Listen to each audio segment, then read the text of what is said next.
So Kieran, I want to come to you. We talked about what the definition of transformation should be and how to differentiate change and transformation. So what is the value to an organization that does this right? And what's the business case for somebody who has this end-to-end transformation? What can they expect as a result?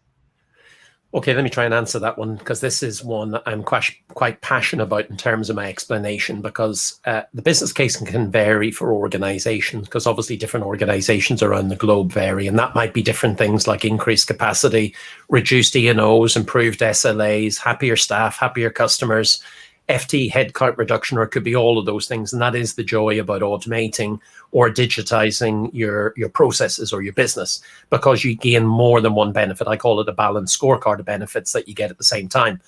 But, and there is a but here, and I think this but a lot of chief data officers or chief digital officers or chief automation officers are struggling with at the moment, and that is proving the business case for automation or digitization.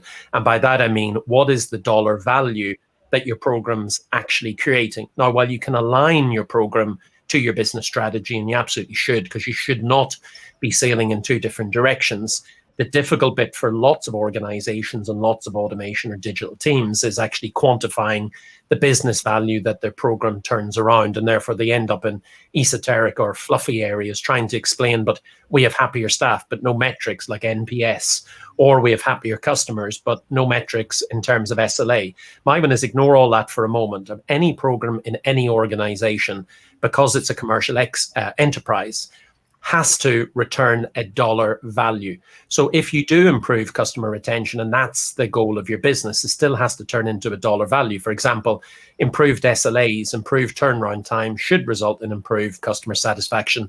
That should result in improved retention over a period of time. And that's the task. And sometimes it can be tricky for automation leaders, is how do I tie the investment, and it is considerable, be it a small, a medium, or a global organization, how do I tie my investment in automation or digitization back to a business objective and evidence a dollar number?